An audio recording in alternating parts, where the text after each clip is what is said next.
नमस्कार, आप देख रहे हैं बहस का नंबर 1 शो ताल ठोक के और आपके साथ मैं हूं अनुराग मुस्कान। आज थोड़ी फिल्मी बातें कर लेते हैं क्योंकि कभी कभी फिल्म भी मुद्दा बन जाती हैं और विवाद का मुद्दा भी बन जाती हैं और चर्चा का मुद्दा भी बन जाती है। ये देखिए, समझ गए होंगे आप, हम धुरंधर 2 की बात कर रहे हैं। धुरंधर 2 फिल्म जो है वो सिनेमाघरों में सुपरहिट कही जा रही है। फिल्म धुरंधर 2 पर सियासी विवाद खड़ा हो गया है। आरोप क्या है कि फिल्म में सत्ताधारी पार्टी का महिमा मंडन है। अब ऐसे में बहस जरूरी है। हालांकि ये पहली फिल्म नहीं है जिस पर इस तरीके के आरोप लगे हैं, लेकिन ये फिल्म धुरंधर है तो विवाद भी धुरंधर है। आरोप है कि फिल्म के जरिए राजनीतिक फायदा उठाने की कोशिश की जा रही है। कहा जा रहा है कि इन दिनों कई फिल्में एजेंडे को आगे बढ़ाती हैं। सेंसर बोर्ड से पास होने के बावजूद हर दूसरी फिल्म पर विवाद हो रहा है। ऐसे में सवाल है कि जब फिल्में सेंसर बोर्ड से पास होकर आती हैं तो फिर विवाद क्यों? सेंसर बोर्ड में कुछ कमी है क्या, या फिर social media super sensor board बन चुका है? क्या राजनीतिक लोग सोशल मीडिया पर सेंटिमेंट देखकर रिएक्ट करते हैं? बात बात में फिल्मों का विरोध अब फैशन बन गया है या फिर फिल्में एजेंडे से प्रभावित होकर ही बन रही हैं? ये गंभीर सवाल है, क्योंकि कहते ही हैं कि फिल्में जो हैं वो समाज का आईना होती हैं। और भी कई सवाल हैं जिन्हें ताल ठोक कर मैं अपने मेहमानों के सामने रखूंगा। तमाम खास मेहमान और फिल्म की कास्ट के कुछ चेहरे भी हमारे साथ होंगे, जुड़ चुके हैं। मैं उनका परिचय कराऊं और चर्चा शुरू करूं उससे पहले एक छोटी सी रिपोर्ट देख लीजिए।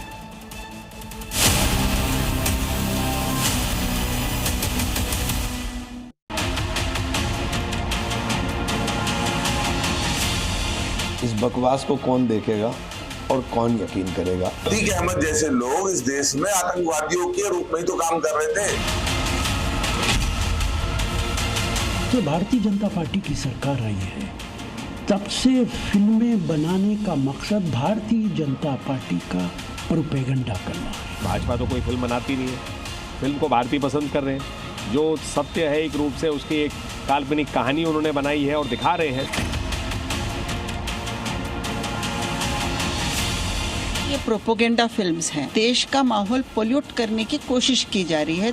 सरकार फिल्म नहीं बनाती है, वो एक्टर लोग बनाते हैं। हमारे देश में कुछ लोग ऐसे हो गए कि चुनिंदा रुपयों के लिए इस तरह की प्रोपेगेंडा फिल्म बनाते हैं।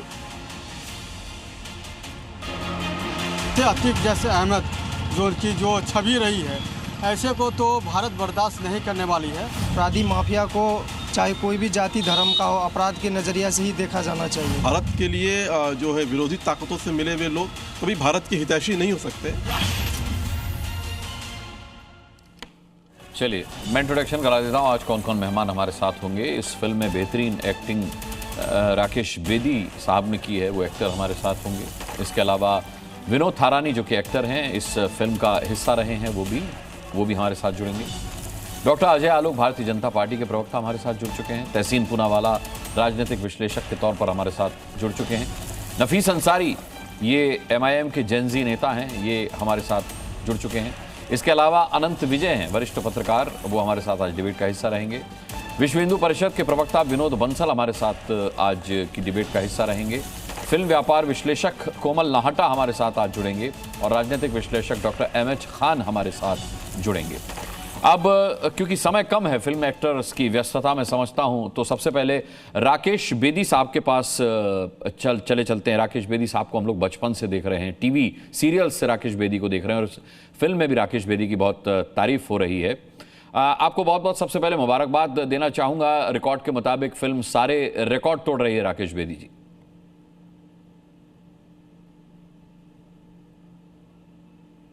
जी टोटली अनएक्सपेक्टेड है, अनप्रेसिडेंटेड है, कभी सुना नहीं है ऐसा। और ये एक अजीब सी फ्रेंजी के साथ फिल्म शुरू हुई है ये वाली। और मतलब पहली वाली फिल्म का अट्रैक्शन तो है ही, अट्रैक्शन भी है अट्रैक्शन भी है, दोनों है। लेकिन बहुत फिनोमिना है ये, रियली फिनोमिना है। खासकर आपकी एक्टिंग को लेकर काफी तारीफ हो रही है। मैं पूछना चाहता हूं आपसे कि धुरंधर 2 को लेकर के जो विवाद है उस पर राकेश बेदी का क्या कहना है? नोटबंदी को मास्टर स्ट्रोक बताया गया है इसमें, अतीक अहमद का कनेक्शन ISI से दिखाया गया है इसमें, क्या ये ठीक है, जायज है?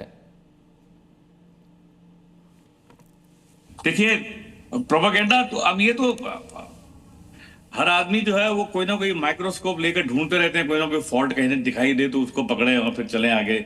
मुझे लगता है कि प्रोपेगेंडा तो नहीं है कि जो कुछ दिखाया है वो हुआ तो था ही ना। ऐसा तो नहीं है कि कुछ आउट ऑफ द बॉक्स दिखा दिया अपनी इमेजिनेशन के साथ कि भाई ऐसा नहीं हुआ था। जो कुछ हुआ है वो दिखाया, और वो कई दफा सच्चाई जो है वो कड़वी होती है। राकेश जी, लेकिन इसमें अतीक अहमद का कनेक्शन आईएसआई से दिखाया गया, क्या ये जायज है? क्योंकि इसको लेकर सोशल मीडिया पर तमाम तरह के सवाल उठ रहे हैं। चलिए, आरोप है कि इन दिनों फिल्मों में जानबूझकर के विवाद पैदा किया जाता है ताकि वो फिल्में हिट हों। ये किस हद तक सही है?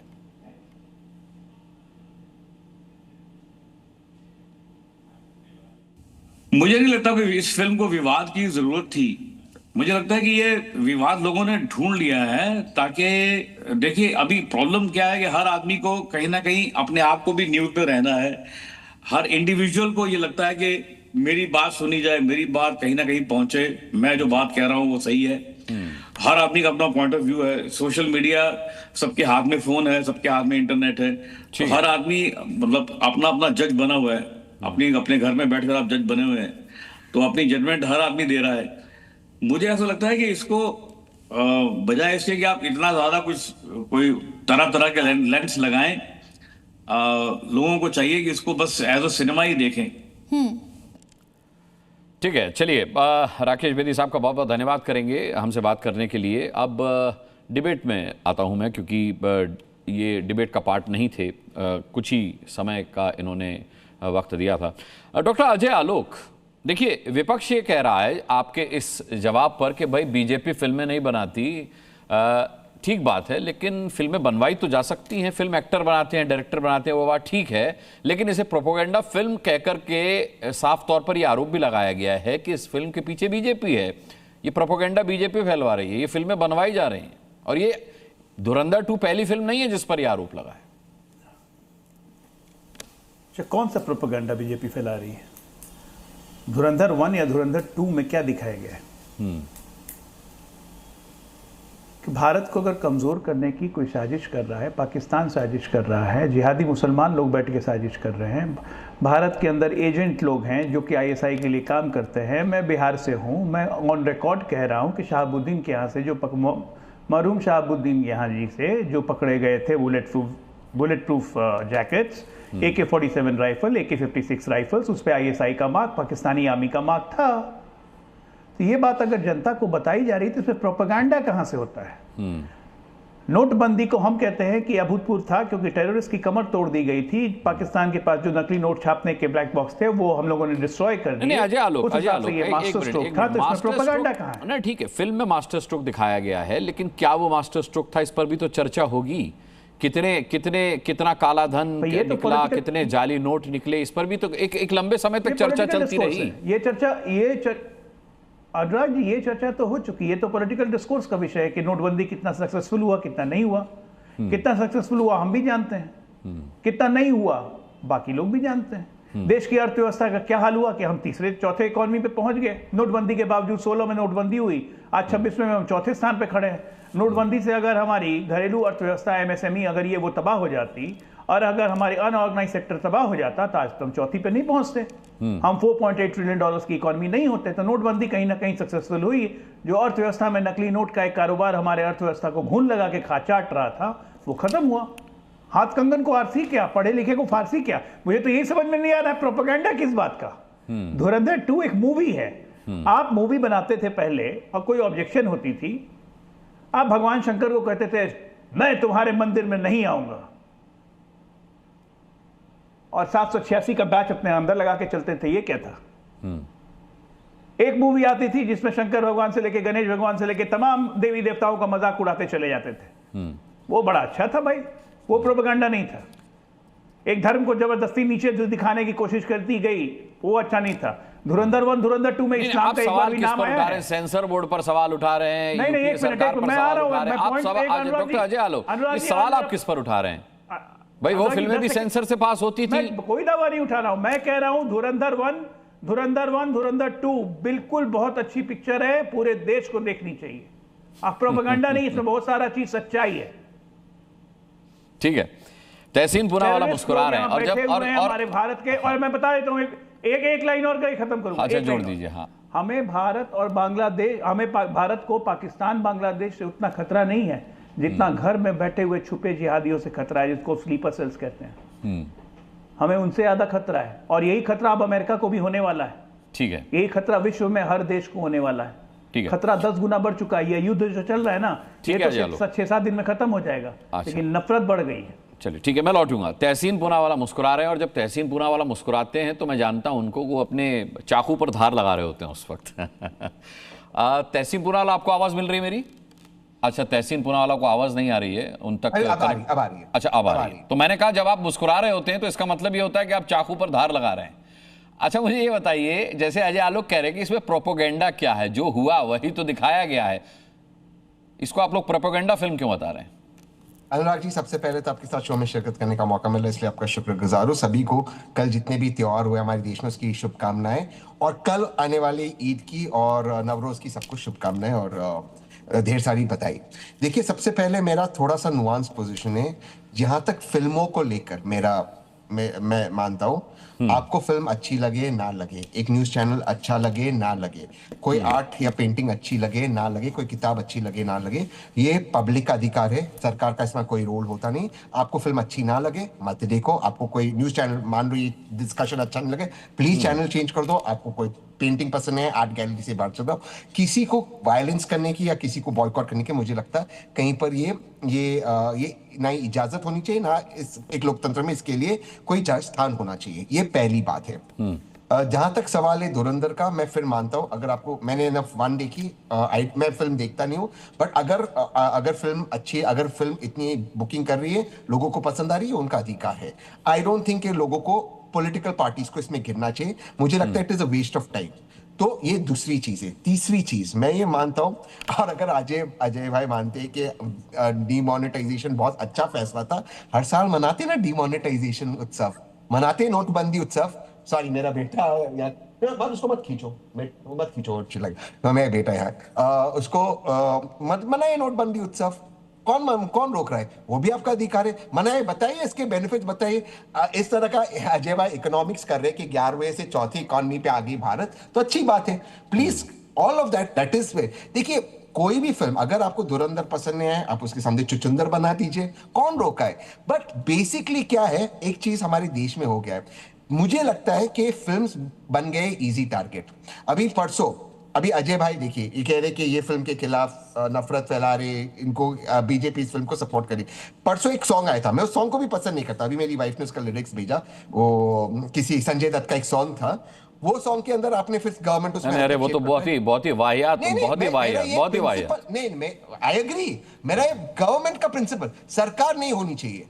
आप हर चीज में अपने सुविधा के हिसाब से इंटरफियर मत करो। तो कहीं ना कहीं आर्ट न्यूज को छोड़ दीजिए, इंटरफियर मत कीजिए।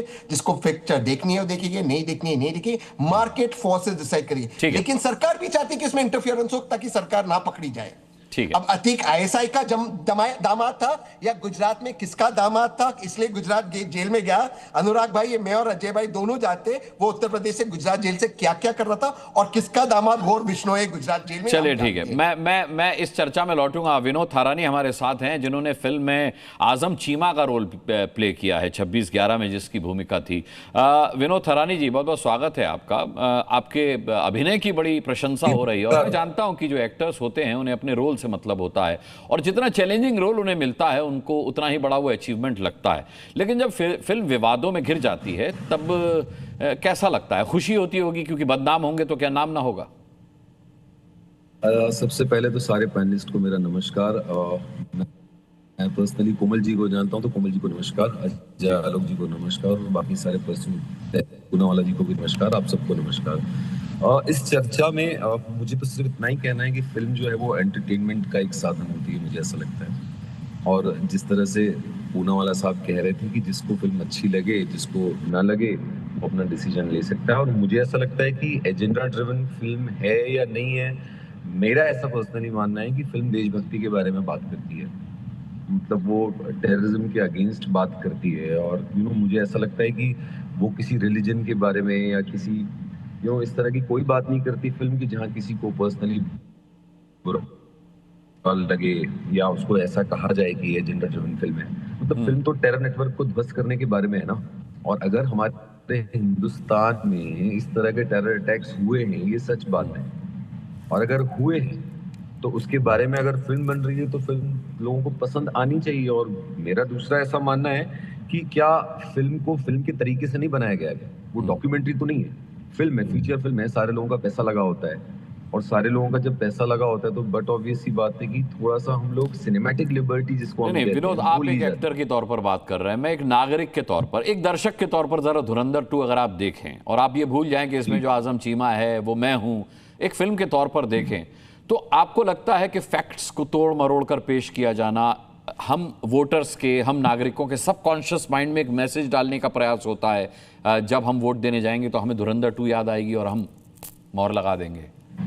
मुझे ऐसा नहीं लगता है कि इस तरह से कुछ चीज होती है, क्योंकि फिल्मों का इम्पैक्ट इतना ज्यादा अगर होता तो हमारे समाज में बहुत सारी खराब चीजें होने लगती। वैसे फिल्मों को तो हमेशा ये माना जाता है कि हमेशा फिल्मों में तो अच्छाई दिखाई जाती है, तो इतनी अच्छाई जब फिल्मों में दिखाई जाती तो सारे लोग तो अच्छाई पे नहीं उतर आते, या जब बुराई दिखाई जाती तो सारे लोग तो बुराई पे नहीं उतर आते। मेरा पर्सनली ऐसा मानना है कि जब हम फिल्म बनाते हैं तो उसमें बहुत सारी मेहनत लगती है, इतनी मेहनत लगती है, एक शॉर्ट फिल्म बनाने में इतनी मेहनत लगती है, फीचर फिल्म बनाना मतलब मुझे लगता है कि दुनिया का सबसे मुश्किल काम है। और इसको अगर हम इस पैरामीटर्स पे एनालिसिस करें कि ये कोई एजेंडा है या किसी को बुरा लगेगा अच्छा लगेगा, सबसे पहले इंपॉर्टेंट होता है कि हमें बात क्या कहनी है सिनेमा में। तो वो डायरेक्टर का हमेशा इंटेंशन ऐसा कभी भी नहीं होता है कि वो किसी के अगेंस्ट जाके बात करे या किसी के प्रो में बात करे। उसे लगता है कि ये वाली बात नहीं कही गई है, मैं कहता हूं, और मेरे पास जो कहने का तरीका है वो फिल्म मेकिंग में अपनी फिल्म मेकिंग से कहानी के तरीके से बात कहूंगा। मैं पर्सनली ऐसा सोचता हूं। और अगर आप कह रहे हैं कि नागरिक होने के नाते, तो मेरे दिमाग में इस तरह की चीजें नहीं आती नागरिक होने के नाते कि मेरे को कोई भी फिल्म या कोई कहानी ऐसे इन्फ्लुएंस कर देगी अपना वोटिंग डालने के लिए। That's what I believe. ठीक है, बहुत बहुत धन्यवाद करना चाहूँगा विनोद थारानी, आपने हमसे बातचीत की इसके लिए, और बहुत बहुत शुभकामनाएं फिल्म के भविष्य के लिए और आपके भविष्य के लिए। चलिए डिबेट में वापस आते हैं, और मैं अब रुख करूँगा सीधे विनोद बंसल का। विनोद बंसल जी, सवाल यह है कि फिल्में समाज का आईना होती हैं। अभी हमसे दोनों एक्टर राकेश बेदी ने भी और विनोद थारानी ने भी साफ तौर पर कहा कि फिल्मों को मनोरंजन के तौर पर देखना चाहिए, लेकिन जब हम फैक्ट्स की बात करते हैं, जब हम 26/11 हमले की बात करते हैं फिल्म में, जब हम नोटबंदी की बात करते हैं, तो क्या ये मनोरंजन के विषय हैं?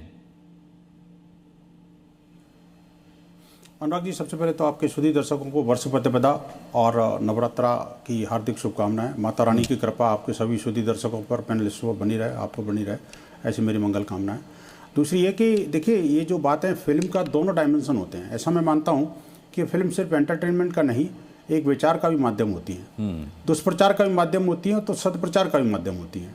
हमने देखा है कि पिछले कुछ वर्षों में जिस तरह से लगातार हिंदुओं को टारगेट करके फिल्म बनाई जा रही थी, तो वहाँ लव जिहाद को प्रमोशन मिला ना जी। हमने देखा कि जिस तरह से क्राइम सीन को महिमामंडित करके दिखाया जा रहा था, तो देखा ना छोटे छोटे बच्चों के अंदर किस तरह से क्रिमिनल मेंटेलिटी डेवलप हो रही थी। जब सेक्स को प्रमोट किया गया तो वहाँ पर किस तरह से छोटे छोटे बच्चों के मन मस्तिष्क में वो चीज़ें बढ़ रही थी ना जी।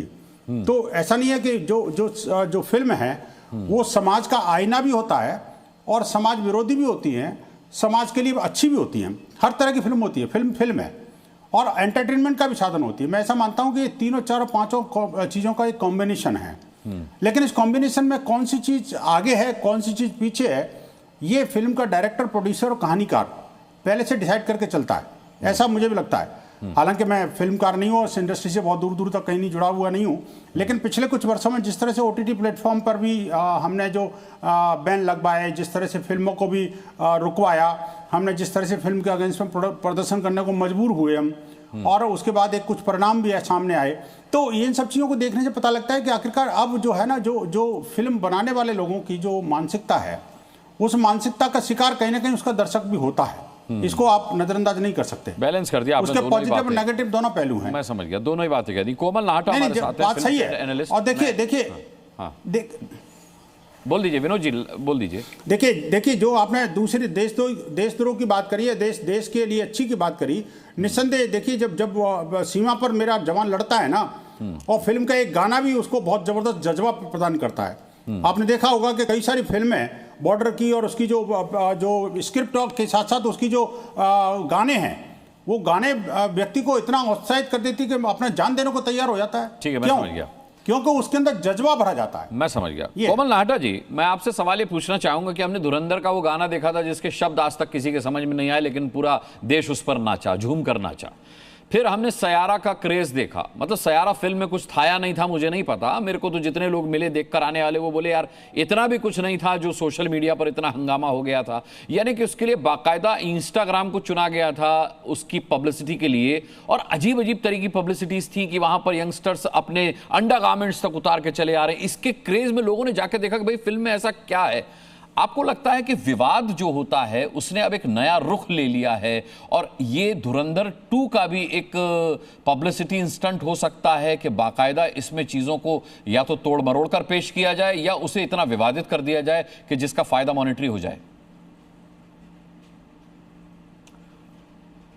कुछ हद तक सही हो सकती है ये बात, लेकिन सैयारा और धुरंधर या धुरंधर द रिवेंज में मुझे नहीं लगता सच्चाई है, बिकॉज ये नेगेटिव कंट्रोवर्सी है। कभी कभी कंट्रोवर्सी इतनी हानिकारक नहीं होती है। इन फिल्मों के साथ इतनी नेगेटिव कंट्रोवर्सी हुई तो कोई प्रोड्यूसर इतना पागल नहीं है, क्योंकि कंट्रोवर्सी क्रिएट करते हैं लेकिन उसका असर नेगेटिव होगा या पॉजिटिव होगा किसी को नहीं पता, तो कोई ऐसी अपनी फिल्म से खिलवाड़ नहीं करेगा। और नहीं, अगर सरकार की तारीफ की गई है तो नेगेटिव पब्लिसिटी में से भी क्या सेहत पे फर्क पड़ेगा? तारीफ आप सरकार की कर रहे हैं तो फिल्म की सेहत को क्या उसमें नुकसान होगा? नहीं, ऐसा कुछ नहीं है, ऐसा कुछ नहीं है। सरकार थोड़ी पैसे दे रही है पिक्चर देखने के लिए, पब्लिक पिक्चर देखती है। एंड धुरंधर, क्योंकि धुरंधर का डिस्कशन है, उस नोटबंदी वाले सीन में जो सीटियां और तालियां बजती है, एक फिल्म मेकर को अगर वो कन्विंस्ड है कि ये ऐसे हुआ और उसे पता है कि ये बात पब्लिक को पसंद आएगी, वो पागल है कि वो इस्तेमाल नहीं करेगा। Finally film making is a commercial enterprise, and अगर वो कन्विंस्ड है, वो कन्विक्शन के साथ एक कहानी बोल रहे हैं और उन्हें पता है कि ये बात पब्लिक को पसंद आएगी, ऐसा वो सोचते फिल्म बनाते वक्त, और वो बात वाकई में पब्लिक को पसंद आती है, तो हम और आप कौन होते हैं बोलने वाले कि ये प्रोपेगेंडिस्ट फिल्म है, इसमें प्रोपेगेंडा फैलाने की कोशिश की गई है, ये सच्चाई नहीं है, झूठ है। उन पब्लिक को जाके पूछो जो सीटियां और तालियां बजाते नहीं थकती है उस सीन पर कि वो सच है या झूठ है। मेजॉरिटी को पसंद आ रही है, we should just accept that and move on. Controversy create करके, मेरे हिसाब से एक बार कंट्रोवर्सी क्रिएट होती है और कलेक्शंस गिरते नहीं हैं, तो बड़े दुख के साथ मुझे ये कहना पड़ रहा है कि जिन्होंने ये कंट्रोवर्सी क्रिएट की उन्हें भी बहुत दर्द होता होगा कि हमारी कंट्रोवर्सी से फिल्म के कलेक्शंस आंकड़े और बढ़ रहे हैं ना कि घट रहे हैं। तो उनका सेल्फ डिफीटिंग एक्सरसाइज हो गई। उन्होंने सोचा कि हम इस फिल्म को खत्म कर देंगे, इस फिल्म की बुराई करके ये कर देंगे वो कर देंगे। फिल्म में लोग और ज्यादा जाते हैं देखने के लिए कि यार ये कंट्रोवर्सी क्या है, विवाद क्या है, देखे तो सही। तो दे आर एक्चुअली हेल्पिंग, और वहां तक इस हेल्प को अगर प्रोड्यूसर या कोई एक्सप्लॉइट करता है तो I think it's fair, everything is fair in love, war and films. ये कोमल नाहटा, देखिए इसीलिए एनालिस्ट हैं कोमल नाहटा, और बेहतरीन एनालिस्ट हैं। मैं आऊँगा कोमल नाहटा जी, अगर आपके पास समय रहा और आप हमारी डिबेट में इससे आगे रहे तो। नफीस अंसारी, जेनजी। अब मैं अनंत विजय आपके पास आता हूँ, मैं जरा नफीस अंसारी से थोड़ा सी बात कर लूँ कि भाई नफीस भाई, आप बड़े गुस्से में नजर आ रहे हैं, धुरंधर 2 देख ली क्या आपने? बहुत बहुत शुक्रिया मुझे डिबेट में मौका देने के लिए। देखिए धुरंधर 1 और 2 बहुत अच्छी मूवी है, बहुत अच्छा डायरेक्शन है, बहुत अच्छा प्रोडक्शन है, बहुत अच्छा तरीके उसको बनाया गया है, सॉन्ग भी अच्छा है, एक्टर ने बहुत अच्छी एक्टिंग की है। मुझे प्रॉब्लम स्टोरी लाइन से, देखिए आप स्टोरी में नोटबंदी को डालते हैं, अतीक अहमद को डालते हैं और उसका कनेक्शन फिक्शनल कर देते हैं। बेसिकली धुरंधर क्या मूवी है, एक है फिक्शनल स्टोरी, आपने उसको रियल लाइफ इवेंट से कनेक्ट किया है। ठीक है। अब अतीक अहमद की अगर आप बात करोगे तो भाई अतीक अहमद गैंगस्टर था, यूपी में बहुत सारे और भी गैंगस्टर हैं, राजा भैया नाम से भी मशहूर है। आप उनको आतंक से कैसे जोड़ते हैं? जिस अतीक अहमद की निर्मम हत्या की गई और हमारे पार्लियामेंट में 2 मिनट का मौन रखा गया, आप उसको आतंकवादी बता रहे हैं। अगर अतीक अहमद आतंकवादी होता तो पार्लियामेंट में कभी भी मौन नहीं किया कैसी बात कर रहे हो? और अगर वो आतंकवादी था, सच में लोग आ रहे थे। अरे मेरी बात सुनिए, लेट मी कंप्लीट। अरे भैया सुनने की आप लोगों के अंदर क्षमता क्यों नहीं है? सुनने की क्षमता रखिए, सुनने की क्षमता रखिए, अपने बारे में। अपराधियों को बचाने का काम अगर आतंकवादी होता, सच में था, तो पूरे उत्तर प्रदेश की पुलिस को बैन कर देना चाहिए, यानी वो अपना काम रहे। कभी साबित नहीं। रुक जाइए सर, आप बोलने क्यों? सर प्लीज आप अपनी बारी में बोलिए, मर्यादा रखिए, अपनी बारी में बोलिए, मेरी बात कंप्लीट होने दीजिए। नोटबंदी हुई है 8 नवंबर 2016।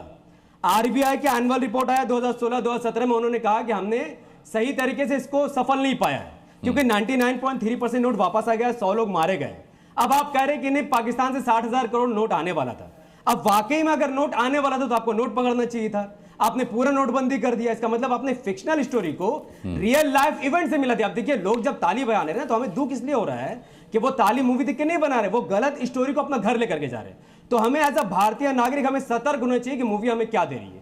अगर वो कोई भी फिल्म फ्लॉप नहीं होनी चाहिए। देखिए, ये फिल्म एक फिक्शनल है।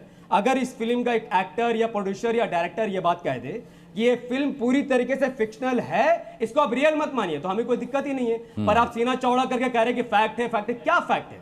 जिस इलियास कश्मीरी को मेजर इकबाल बनाकर आपने दिखाया, उसकी मौत 2011 में हुई है, और आप दिखा रहे 2023 में वो अतीक अहमद से बात कर रहे हैं। क्या नॉनसेंस है? आप भारत की जनता को मूर्ख बना रहे हैं। हमें इस बात से दिक्कत है, मूवी से दिक्कत नहीं है। कश्मीरी फाइल हो या फिर आपका द केरला स्टोरी हो, सुप्रीम कोर्ट ने भी लताड़ मारा ना कि आप फिक्शनल स्टोरी लगाइए उसमें। तो फिक्शनल स्टोरी को रियल लाइफ इवेंट में डालकर आपने भारतीय नागरिकों को मूर्ख बनाया। इसीलिए हम कह रहे हैं कि ये मूवी अच्छा नहीं। फिर भी लोग देखना चाहते हैं, देखे, वी डोंट केयर। पर अतीक अहमद को आपने जिस तरीके से आतंकवाद से जोड़ा है, ये दुर्भाग्यपूर्ण है। वो 1 बार का संसद, 5 बार का विधायक है। आप गैंगस्टर बोलिए, नो डाउट, पर आतंकवाद का ठप्पा उस पर लगाना ना सुप्रीम कोर्ट से साबित है, ना ही किसी और तरीके से साबित है। ठीक है, मैं डॉक्टर अजय आलोक आपके पास आऊं उससे पहले मैं आता हूं। बस एक लाइन मैं अनंत सिर्फ एक लाइन बोल, अच्छा एक लाइन बोल लीजिए, बस एक लाइन। नफीस भाई, आपने बहुत अच्छी बात बोली, फिक्शनल है, तो कृपया करके उस पिक्चर में अतीक अहमद का तो नाम ही नहीं लिया गया।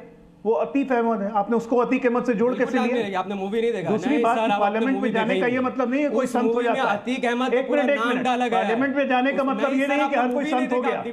आज भी एक MP है। मैं मूवी देखकर सुन लीजिए ना, आप सुन लीजिए पूरी बात। मैं आपके बीच में नहीं बोला, अभी आप मर्यादा सिखा रहे थे, अभी मर्यादा सिखा रहे थे, बात सुनने को तैयार नहीं है।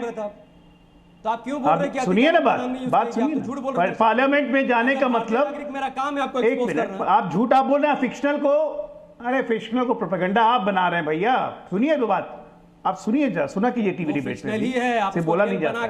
दूसरी बात, पार्लियामेंट में जाने वाला हर व्यक्ति, अरे भाई सुन लो यार, सुन लो ना, दिक्कत नहीं, पर जो रियल, अच्छा सुन लो, एक मिनट आप सुन लीजिए ना, आपको सुनने में क्या दिक्कत है? आपने जीवन भर दुखी करते रह जाएगी। अच्छा चलिए, मैं डॉक्टर अजय आलोक आता हूँ, समय कम है, सभी को तहसीन भाई के पास भी दोबारा जाना है, अनंत विजय भी बचे हुए हैं, ये जीवन भर दुखी बनाते होते रह जाएंगे। ठीक है अनंत विजय, ये प्रोपोगेंडा की जो बात की जा रही है, ये फिक्शन से प्रोपोगेंडा बनाया गया है या प्रोपोगेंडा पर फिक्शन बनाया गया है? क्योंकि कोमल नाहटा का एनालिसिस मुझे बहुत अच्छा लगा कि फिल्म अगर बेकार है लोग उसे देखेंगे नहीं। आप देखिए, एक मेंटालिटी होती है कि अगर आप आसमान की तरफ करके कुछ देख लेंगे, 4 लोग आके आपके पीछे खड़े हो जाएंगे, वो भी आसमान में देखने लगेंगे। अगर आप नाले में झांक करके अकेला आदमी खड़ा होकर देखने लगेगा, भीड़ उसके आसपास भी लग जाएगी। तो ये कह करके कि इस फिल्म में प्रोपोगेंडा है, प्रोपोगेंडा है, प्रोपोगेंडा है, ये कहने वाले ही उस फिल्म की TRP बढ़ा रहे हैं।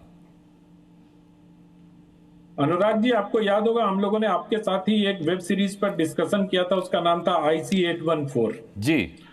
IC-814 जब रिलीज हुई थी तो तमाम यही लोग कह रहे थे कि बहुत बढ़िया, बहुत वर्ल्ड क्लास डायरेक्टर और वर्ल्ड क्लास स्टोरी, और उसको फिक्शन मानने को कोई तैयार नहीं थे। आज आदित्य धर ने कोई क्लेम किया है क्या कि ये रियलिटी है? या फिल्म के प्रोड्यूसर जियो स्टूडियोज ने कहीं क्लेम किया है कि ये फिक्शन नहीं है और ये रियल स्टोरी है? तो मुझे लगता है कि सिनेमैटिक एक्सप्रेशन एक चीज होती है। अब किसी की भावनाएं क्यों आहत हो रही हैं अतीक अहमद को लेके? वो तो अतीफ अहमद है फिल्म में, और उसको आतंकवादी कतई नहीं बताया गया, उसको दाऊद इब्राहिम से बात करते हुए दिखाया गया है।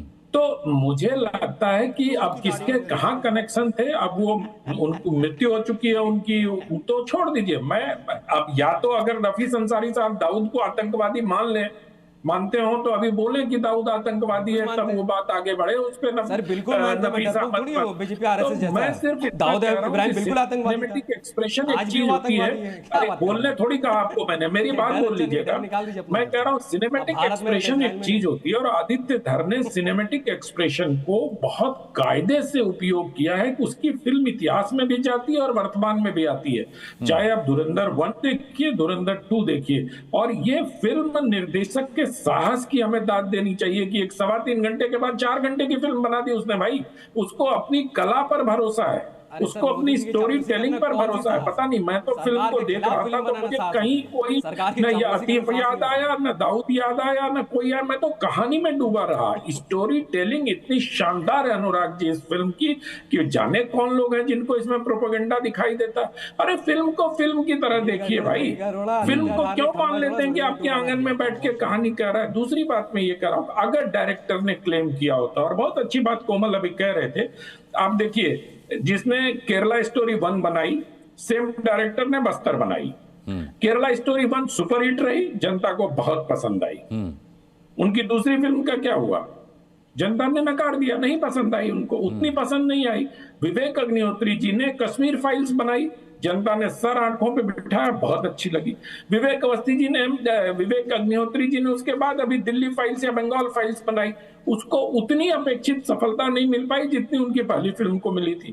तो ये सचमुच जनता के हाथ में है और जनता के हाथ में ही रहेगी। ये जो 2-4 कोई अभी आप साइड में बयान चला रहे थे, इन लोगों के बयान चलाने से कुछ नहीं होता। सिनेमा सिनेमा है और सिनेमा सिनेमा के तरह ही बनेगी और दिखाई जाएगी। ठीक है, एमएच खान साहब का रुख करता हूं, फिर एक राउंड और हम करेंगे अगर समय रहा तो। और एमएच खान साहब, डॉक्टर एमएच खान साहब, अब वैसे तो इस्लाम में फिल्म देखना हराम है और आपकी उम्र में तो और भी ज्यादा होगा, फिर भी तो उन्होंने देखी नहीं होगी। वो फिल्म पर बात करने जरूर आ गए, पर मुझे पूरा यकीन है कि उन्होंने ये धुरंधर देखी नहीं होगी। अच्छा एमएच खान साहब, देखी क्या फिल्म आपने? आराम तो टीवी पे आना नहीं, आनंद जी ने देख ली क्या? आराम है जी। हाँ देखिए, आनंद विजय ने देखी। बिल्कुल देख ली, सीन दर सीन बता सकता हूँ आपको। मेरे पास पैसा नहीं सिनेमा की बता सकता हूँ। अरे भाई मैं मेरे पास पैसा नहीं भाई। आनंद जी आपके पास पैसा है, आप पैसा कमाते हो, मैं पैसा नहीं है कि हम सिनेमा हॉल का टिकट। अरे फिल्म बनाने का पैसा नहीं होगा, फिल्म देखने का तो होगा। एमएच खान साहब ऐसी कैसी बात कर दी आपने? आप मेरे से ले लीजिए, दिखाइए फिल्म। अब बिना फिल्म देखे चर्चा करेंगे आप? मतलब ये चीजों के लिए पैसा नहीं है। नहीं, अब देखिए नफीस भाई ने फिल्म देखी है, उन्होंने चर्चा की, अब आप कैसे चर्चा करेंगे बताइए? सुनी सुनाई बातों पर एमएच खान साहब। आप बात सुनेंगे नहीं सुनेंगे? हाँ बात तो सुन ली, अगर बुलाया तो मुझे वो का नाम इज्जत दीजिए। नहीं, मैं तो आपकी हिम्मत की दाद दे रहा हूँ कि आप धुरंधर 2 पर चर्चा के लिए आ गए बिना फिल्म देखे। अरे हम क्यों फिल्म देखेंगे भाई? जबरदस्ती है क्या? हाँ जबरदस्ती है क्या? कोई जबरदस्ती नहीं है। यही तो कोमल लाहटा समझा रहे हैं, यही तो अजय आलोक समझा रहे हैं, यही तो अनंत विजय समझा रहे हैं, यही विनोद बंसल समझा रहे हैं कि कोई जबरदस्ती है क्या? मत जाइए, अगर एजेंडा है तो खारिज कर दीजिए फिल्म को। फिल्म हिट हो रही है, इसका क्या मतलब है? हमको चुप करा दीजिए। नहीं तो आप ही बात करिए, मैं चुप हो जाता हूं। अरे नहीं, कैसी बातें कर रहे हैं? एक तो आपने फिल्म देखी नहीं है, चलिए आप बोलिए। अच्छा एमएच खान साहब को बोलने देते हैं जरा, बोलिए। कोई इमरजेंसी थोड़े लग गई है कि बोलने नहीं देंगे? बोलिए। इस्लाम के अनुसार क्या आराम नहीं है क्या? अच्छा बोलिए ना। नहीं टीवी पे आना आराम नहीं है क्या? अरे छोड़ दीजिए, कहां चर्चा में पड़ गए आप? विनोद बंसल ये नहीं एमएच खान साहब बड़े रेस्पेक्टेड है ना, मैं जानना चाहता हूं। देखो मेरी ईगरनेस जागी है थोड़ी सी। अरे छोड़ दीजिए, ये कौन सी बहस हो गई? नहीं छोड़िए एमएच खान साहब, आप अपनी बात रखिए। अच्छा बाकी सबका फेडर डाउन अब करना पड़ेगा। एमएच खान साहब बोलिए। ऐसा डिबेट मैं नहीं करता हूं। नहीं करिए। अच्छा डिबेट का मतलब तो यही होता है एक दूसरे से बात करना। अपनी बात कहना तो राजनीतिक होता है, पॉलिटिकल होता है। अच्छा आप कहिए अपनी बात, कोई नहीं बोलेगा। मेरे विचार नहीं सुन रहे हो आप कह रहे हो। अरे बोलिए ना, बोलिए विचार दीजिए। कह रहा हूं कि जितनी पिक्चरें बनती हैं, मेरी बात सुन लीजिए, बस साफ कह रहा हूं, मैं देखूं या ना देखूं, जितनी पिक्चरें बनती हैं उसकी कहानी लिखी जाती है, उसमें हकीकत कुछ नहीं होता है। उसमें ड्रामा होता है, उसमें गाना होता है, उसमें नाच होता है, उसमें ढोलक होती है, उसमें मजीरा होता है। गांव में लोग नौटंकी करते हैं, किसी को पसंद आ जाए, किसी को ना पसंद आ जाए। जब अतीक अहमद की बात अभी बीच में लोग कर रहे थे, जब केंद्र सरकार ने उसको आतंकवादी घोषित नहीं किया, पिक्चर में कैसे घोषित हो सकता है? पिक्चर में कहां है अतीक? पिक्चर में अतीक नाम का कौन है? आतंकवादी पिक्चर में अतीक कौन है? एक मिनट, हमें नहीं मालूम कौन हाथी। तो फिर आप तो आप वही तो कह रहा हूं, सुनी सुनाई बातों पर ये सब फर्जी है, ये मैं कह रहा हूं, ये सब फर्जी है, कहानी है ये, और कुछ नहीं है। ये जनता को आकर्षित करने के लिए जो एक्टर अभी आप दिखा रहे हैं जिस काम के लिए, वही एक्टर दूसरा काम करने लगेगा, वही एक्टर औरतों का रूप बन के आ जाएगा, वही एक्टर हिजड़े का रूप भी बन के आ जाएगा, वही आदमी रावण का रूप भी बन के आ जाएगा, वही आदमी राम का रूप भी बन के आ जाएगा। ये सारी चीजें नाटक होती है साहब, इसमें कोई सच्चाई नहीं होती है, ये सब ड्रामा होता है और पैसे कमाने की मशीन है, ये पैसा कमाया जाता है इससे। ये इस तरह की बातें मत करिए आप। आपको अगर फिल्म नहीं देखी तो आप बोलना मत करिए, अगर आपको नहीं पता। चलिए एमएच खान साहब, आपने फिल्म देखी नहीं है, लेकिन मैंने आपका विचार ऑन रिकॉर्ड ले लिया है। तहसीन पूनावाला कुछ कहना चाह रहे हैं, तहसीन बोलिए। 3 या 4 चीज संक्षिप्त में। पैसा कमाना बहुत अच्छी चीज होती है, सबको पैसा कमाना चाहिए, सबको पैसे वाला होना चाहिए, कोई गलत चीज नहीं पैसा कमाना। लेकिन पैसा अतीक अहमद की, खान साहब प्लीज, मैंने आप बीच में नहीं बोला, थोड़ा सा आप रिस्पेक्ट रखिए प्लीज। आपने अनुराग भाई आपको पता है एमएच खान साहब या इनके बीच में सब कूदे थे, तो अब ये सबके बीच में कूदेंगे मुझे लग रहा है। ठीक है एमएच खान साहब, फीडर आउट कीजिए, इनका फीडर आउट कीजिए। पैसा लेकिन चुप रहना चाहिए, फिल्म नहीं देखी है उन्होंने, लेकिन पैसे अच्छी तरह से कमाओ। पैसे लफंगे और छिचोरे अतीक अहमद की तरह नहीं कमाना है। जो लोग यहाँ अतीक अहमद को डिफेंड कर रहे हैं, मैं अतीक अहमद का जिस तरह से एनकाउंटर हो उसको एक्सेप्ट नहीं करता हूँ, ये देश पे एक थप्पा है। लेकिन अतीक अहमद ने किसका बलात्कार किया था मदरसा कांड में? मुसलमान बच्चियों का, 12, 13, 14 साल की मुसलमान बच्चियां, उनको पकड़ते रेप किए गए, उनको जलाए गए। एक व्यक्ति, एक जो परिवार के, अब एमएच खान साहब को इससे भी परेशानी हो गई भाई, अब एमएच खान साहब को इस फैक्ट से भी परेशानी हो गई। ये कोई फिल्म की बात नहीं है, तहसीन पूनावाला किसी फिल्म की कहानी नहीं सुना रहे हैं। एमएच खान साहब आप शांत हो जाइए, तहसीन पूनावाला किसी फिल्म की कहानी नहीं सुना रहे हैं। अतीक अहमद का किसी ने विरोध किया था, उस आदमी को काटकर उसका गोश्त उसके परिवार को दिया गया था। इस अतीक अहमद को आतंकवादी नहीं कहोगे तो क्या उसकी पूजा करोगे, उसकी तारीफें करोगे? कौन है अतीक अहमद? 1 नंबर का लफंगा है, आतंकवादी है, नो इफ नो बट। हम फिर से फिल्म पे आते हैं, मुद्दा फिल्म का है, आपको फिल्म पसंद नहीं आती मत देखिए, आती देखिए। बट इस फिल्म में सरकार को, मैं अजय जी के खिलाफ हूं, सरकार को घेरना है, सरकार को गिराना है। एलपीजी की समस्या है, इस पर घेरिए सरकार को। पूछिए हरदीप पुरी जी क्या कर रहे हैं, इस पर हम अपना टाइम पास कर रहे हैं। और जब हम ये परसेप्शन बनाते हैं कि हम अतीक अहमद के लिए बोलते हैं, मैं बहुत खुला कहता हूं, रमजान के पाक महीने में अतीक अहमद जैसे लफंगे के लिए हम मुसलमान बोलते हैं। ठीक है तहसीन, ठीक है। अनंत विजय कुछ कहना चाह रहे हैं। अनंत विजय, अब अजय आलोक को लेता, लेकिन उनकी बात तहसीन पूनावाला ने कह दी। अनंत विजय, तहसीन भाई ने बहुत अच्छी बात की, बहुत बेबाकी से बात की, उनका अभिनंदन किया जाना चाहिए जी। लेकिन तहसीन भाई ने जो बाद में बात कही ना कि उन्होंने सब कुछ ठीक कहा, लेकिन इस देश ने रोशन सेठ को भी पैजामा और शेरवानी पहनते हुए पूरे समय में देश बनाने वाला दिखाया है। अगर आप याद करिए तो भारत एक खोज एक सीरियल बना था सर। चलिए छोड़ दीजिए, नेहरू जी को लेके आप लोगों को थोड़ी तकलीफ हो जाती है कि नेहरू जी का बार बार नाम लेते।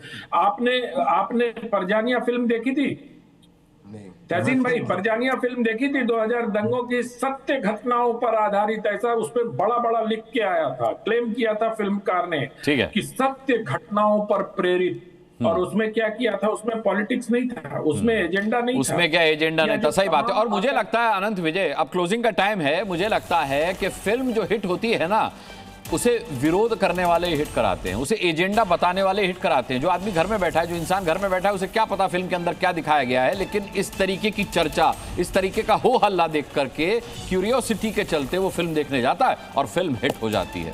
बहरहाल आप सभी का बहुत बहुत धन्यवाद करना चाहेंगे, ये कहते हुए कि फिल्में समाज का आईना होती हैं, लेकिन मनोरंजन का भी एक सशक्त माध्यम होती हैं, तो उन्हें उसी लिहाज और उसी तरीके से देखा जाना चाहिए।